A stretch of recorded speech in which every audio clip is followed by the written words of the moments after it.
All right, everyone, welcome to Live with A Cork in the Road, where I'm going behind the wine in the Southeast and beyond to highlight people that are shaping the wine industry. They also inspire me to keep learning always. So today, my special guest, I'm so excited, is Manjula deSilva, and he's the regional sales rep for Laurier Imports. Manj, hi. Hey, Kelly, thank you so much. It's great to be here. Before we dive into hearing all about your wine journey and your adventures and what you do, I want to hear a little bit more about your current role. Tell us what you do. I know you're based in Atlanta, so tell us what your current role in the wine industry is. Well, I work for an import company. The company that I work for actually is owned specifically by the winery. So all our wines come from Slovenia. It's one winery in Slovenia called Kletberda. And my territory is basically the Southeast. I go from North Carolina across to Louisiana, and I walk around with a wine bag and say, "Hey, do I try some wines?" And that's kind of my role. I work with the distributors in each state and try and help them sell wine to their customers, the retail stores and restaurants in their area. So you hear a lot about sales rep, and there's a lot of different kind of things that you do for that. But for you personally, what are some of your favorite things and your not so favorite things about this role? I know it's hard work. You say you go all over. So what are some favorites and not so favorites? Favorites, I love the travel. Like being able to go into different cities, whether it's Asheville or Greenville. New Orleans is part of my territory, so always a good time to travel there. But just bouncing around Atlanta, being around home, go down to Savannah, the travel, and then getting to meet other wine professionals who really love and appreciate wine is a lot of fun. But then getting to show them something that maybe they haven't seen, because Slovenian wine, not exactly the thing that most people have like a whole section devoted to. They're like, oh, no, another Slovenian wine, I just can't do it. So that's a lot of fun for me. I love being able to explore different areas and introduce people to new things. I also love wine kind of goes with food so much that, you're always going into restaurants. You're always trying to, see what a restaurant scene is in a new city.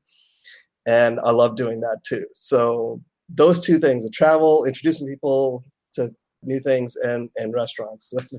I love that. The downside is paperwork.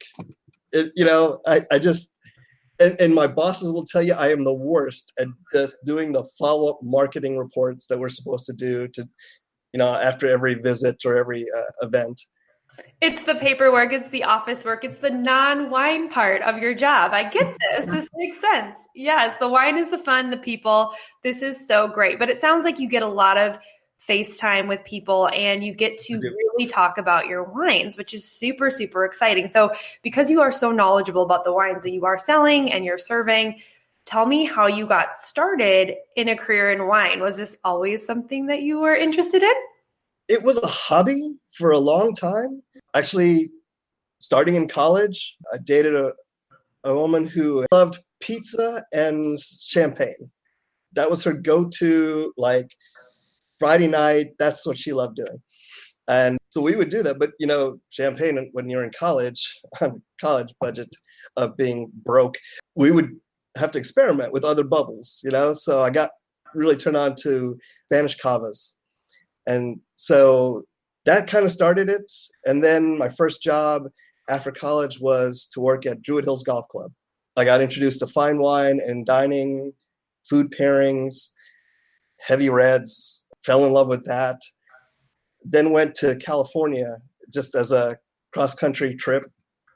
Wanted to see the country, didn't know what else I was doing.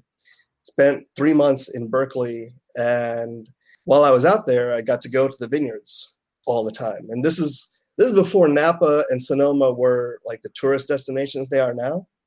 So you could go in on a Wednesday and the place would be dead. They're not charging, which was, again, awesome. And I really got to experiment, I'd sit down either with the owner half the time or the winemaker, and I'm tasting through their whites, their reds, I'm learning different things. And so I caught the bug. It was already kind of there. The wine bug was already there, but that really kind of just sunk the hook, and I was in it. But it took another 10 years before I decided to see if I could turn this into a career. It was kind of a long roundabout thing, but I did the corporate thing for a long time, and after doing that, I just got fed up with it, and I wanted to see if I could take a hobby and turn it into a career. Yeah, I got lucky. It worked. It worked, and here you are. I love that. I hear that a lot of wine is, and that's actually the namesake of my brand, because wine is always my fork in the road. It's not my current role. It has been in the past, but it's like Yeah. wine always pulling you to follow it. And I've always run into people that say that similar thing where they are, doing something else, but the whole time wine is interesting and it's an education at that same time. So yeah, like I'm really curious about that, because I met you here in Atlanta a few years ago and you were in a retail setting. Can you tell me about that time? I know you have some experience in retail, and I think that's fascinating. So when you and I met, that was when I was working at Whole Foods, and I worked as a wine buyer for the Whole Foods on Briarcliff Road for a number of years. I'd been at the Whole Foods in Buckhead for a couple of years before that, and retail was actually my background. My first job was working for Tower on Piedmont, and that's where that was my first true wine job, working there, learning about wines, and there was a lot of wine to like have to learn very quickly. And that's even after taking, my intro sommelier courses.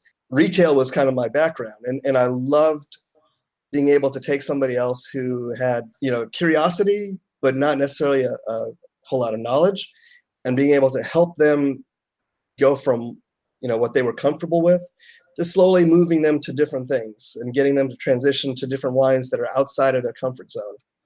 And that's always been fun for me. So yeah, that's working retail, working directly with the consumer and helping them.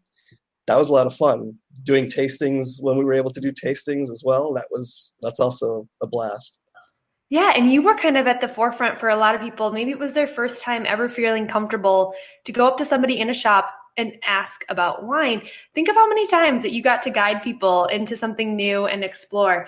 And I think that's what makes me curious. As someone who is now in a career in wine, how do you continue learning? Like, who do you go to and ask those questions? Are you still studying for anything, or books that you're reading? Like, how are you continuing your wine education? Oh wow, that's a great question. And it's a little bit trickier. Sometimes you feel like you're in the job and you're doing the day to day, and you forget that you still need to stay, paying attention to what's going on in the business. But I still read the wine magazines. I pay attention to wine blogs, and seeing what people are interested in and what they're trying right now. Fortunately, I also get to go to industry conferences. So like TechSom, where you get really knowledgeable people who are putting on seminars, and they come out and they're you're tasting the wines while they're talking about it, telling you about the climate, the soil type, and all of that, and you really kind of get a feel for what's going on behind the scenes. Those industry things it's both an education and a little bit of an energizing experience, because it like reminds you that, oh yeah, there's always something else to learn. And that's one of the things I loved about wine. There's always something new coming out. There's always a new wine region that we're starting to explore. There's a new grape that you've never seen, a new producer, new vintage. So yeah, that's the kind of thing that just keeps me learning. I am right there with you. I feel like you stole those words out of my mouth. I say that all the time. I'm like, I feel like I'm running, and the more I learn, the more I know I don't know. Like, it's almost like you just keep diving in, and it sucks you in this beautiful way, because you're never done learning more about wine. And I think we're in a really cool place, because you get to see that in different markets. Obviously you're working in kind of in that market where you get to say, oh, what are people buying? What's selling well? And I'm really curious, given your perspective of Atlanta and the Southeast and all the places that you travel to, what are some trends that you're seeing? What are people liking? What are they asking you for? What is kind of the hot thing right now? That is the trick in my job, right?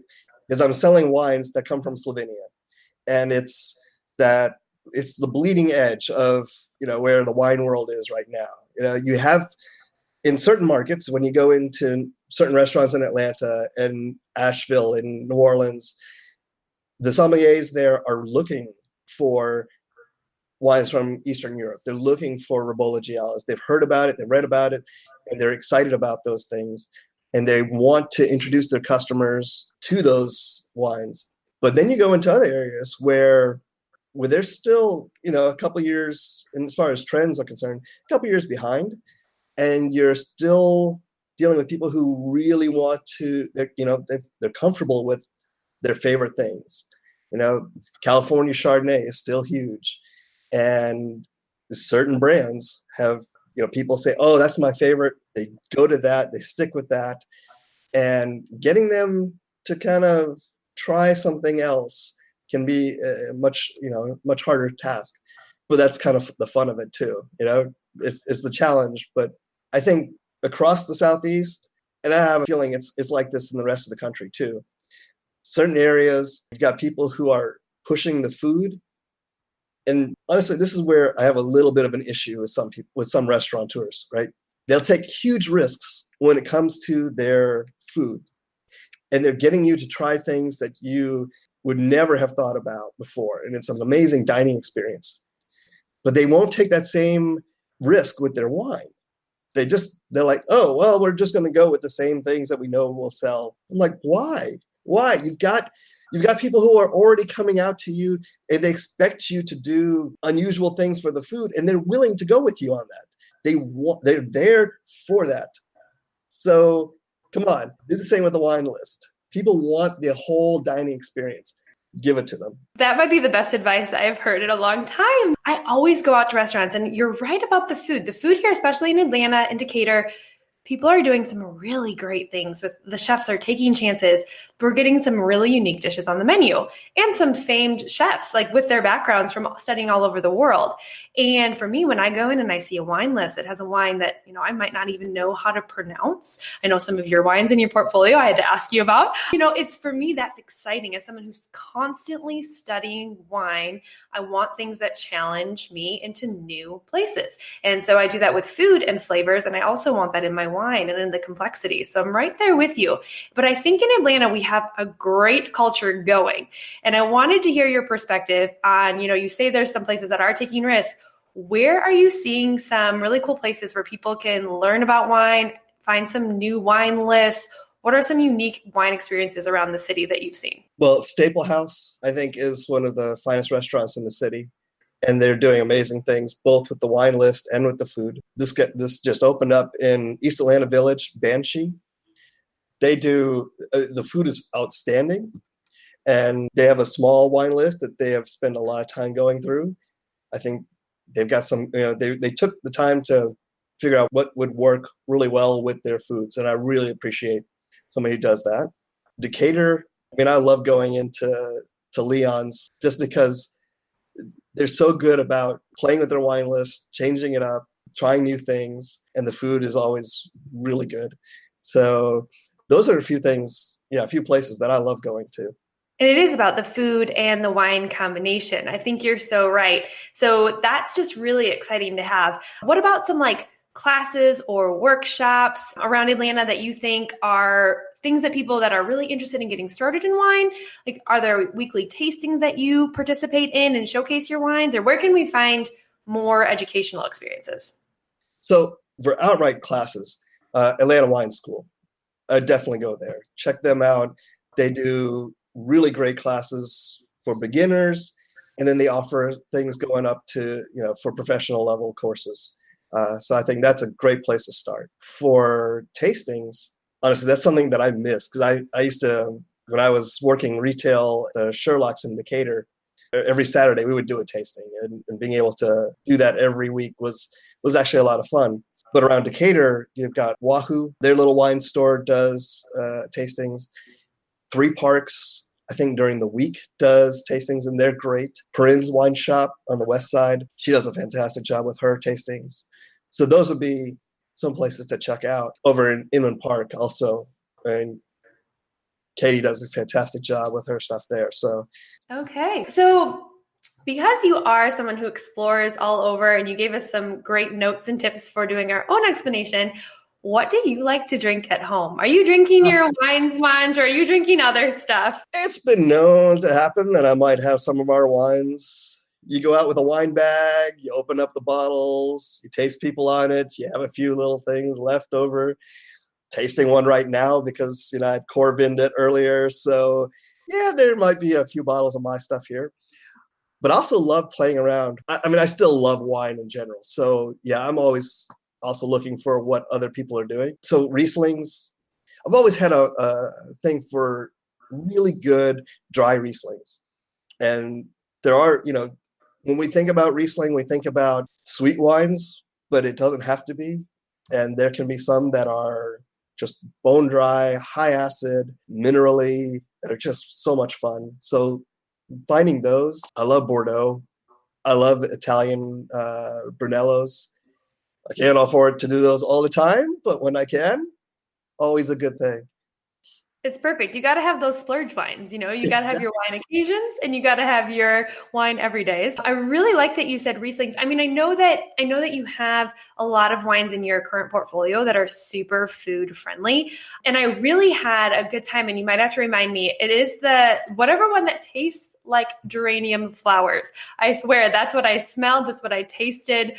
It was so unique, but I was like, this would be such a knockout pairing because it was super, super floral. And I wanted to put it with something that had like a really fragrant, lemony, or like also had a flower essence in a sauce or like a cream sauce. I was so excited about how that could be used with food.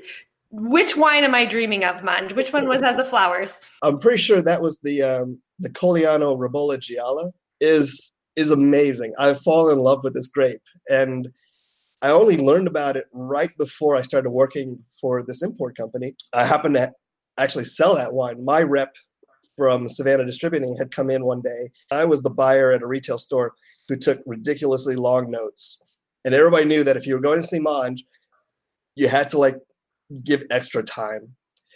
And so they got used to that. Well, one day he comes in and he brings a bottle of wine, and it's in a brown paper bag, which normally doesn't happen. And he says, I'm not going to tell you anything about this wine. You just have to try it. So he pours it for me blind, and he says, try the wine. Tell me what you think. So I'm trying this wine, and I'm swirling the glass, and I'm smelling it, and I'm like, okay, I'm taking my notes, and it's got all these flavors that I'm like, oh, what is that? Okay, it's got a little bit of this and this, but none of these combinations, after I even sipped it, none of the combinations were things that I could say, all right, well, that's a Chardonnay, or it's a Pinot Grigio, or it's a whatever. I started thinking, okay, this has got to be a blend. So I was like, all right, is that a Viognier with Gewürztraminer? Is that a Marsanne Roussanne blend with something from someplace that I'd never come across? And he's laughing at the same time. He's like, no. And he pulls out the bottle and says, this is a Ribolla Gialla. And then I started learning about the grape because I'd never come across one. I'd never seen it before. And it's one of those grapes that for the longest time, I mean, it's grown in Slovenia, Croatia, and northern Italy. And for the longest time, that was the grape that they just made for themselves. They made the wine and they kept it there. Now they're starting to they're making fantastic Ribolla Giallas, and they're starting to export it. So we're finally starting to see that grape, and that's one of the things I love about the wine industry is, you stumble onto new grapes. That particular one, it's kind of a winemaker's grape. You can do a whole lot of different things to it. You can do it stainless steel, bone dry. It'll take a little bit of oak or a whole lot of oak. The grape has a thicker skin, so you can make an orange wine out of it. And some of these great producers are doing just that. They're making some wonderful orange wines coming from the Ribolla Gialla grape. You can also make a sparkling wine out of it. So it just sort of depends on what the winemaker wants to do and depending on where it's grown. But it's kind of a winemaker's grape, kind of like Chardonnay is a winemaker's grape. Ribolla Gialla is also a winemaker's grape. That's a great comparison because I think that it lets the winemaker really put that artistic spin on it or have a style preference. And that keeps it really exciting as kind of a grape to try again and again and again. Like just because you've had one style doesn't mean that you've tasted it all or that it would go with a different dish. For me personally, I do a lot of wine pairing dinners. So I'm looking for super interesting flavors, things that stop me in my tracks and say, what is that? And I specifically remember trying one of the Slovenian wines and being like, I have never tasted anything like that. And for me as a wine geek, that's really exciting when I taste something that is so unfamiliar. And I guess that leads me to questioning you, what is a flavor or a wine recently that has made you go, what is that? I'm sure you taste a lot. So tell me one that's really shocked you lately. Oh, wow. I was out in Texas over the holidays, and someone introduced me to a Texas-grown Aglianico.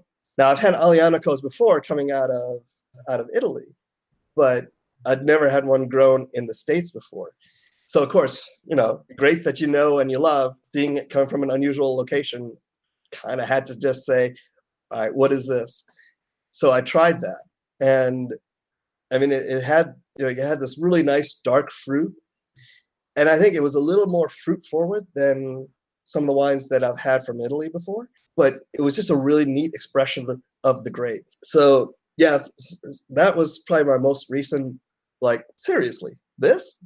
Yeah, you were questioning it. You were like, how is this even possible? But you had to try it because it was just that intriguing. Awesome. So I have to ask you, what's coming up on your agenda? Are you traveling anywhere? Where are you taking your wines that people listening might be able to go try? Tell me some of your big wine events to kick off 2019. Actually, the biggest thing is we're launching a new brand in Atlanta called Krasno. I'm really excited about this because there's a Pinot Noir and a Ribolla Gialla. There's also a sparkling Ribolla Gialla, which is really great. So I'm really looking forward to that.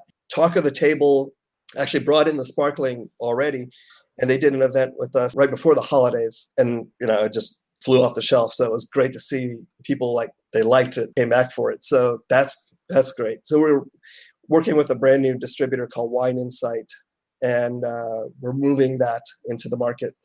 So I'm really looking forward to that. January itself is I'll be running around just locally trying to introduce these wines to the stores here. And then come February, be doing a trip through South Carolina to help our distributor in South Carolina. And then it just starts year running after that. It's Louisiana and getting into Alabama. You're running. Next thing you know, it's going to be summertime. So it'll be crazy. That is so amazing. You're always on the go, Manj. That's why I appreciate your time today. Any last words about the Atlanta market that would be encouraging for a future wine lover or a current wine lover here?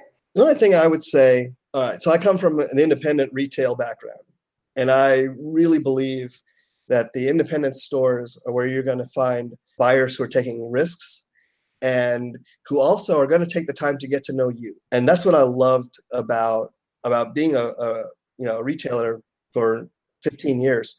Find somebody that you trust, not going to take you all over the map immediately, but who's going to take the time to figure out what you like, who's going to listen to you, and then is going to make suggestions based on that. And then when you're ready, start trying different things, and go to as many tastings as you can, because your palate will evolve. Try new things, because there will be something that goes, oh, wow, and that oh, wow moment when you try something and you're like, okay, I want more of this. Yeah. Those would be my advice. Spoken like a true wine lover, giving us all the encouragement to taste, and try new things. Thank you so much for your time today, Manj. Hope to see you around the tasting rooms. Oh, same. Kelly, thank you so much.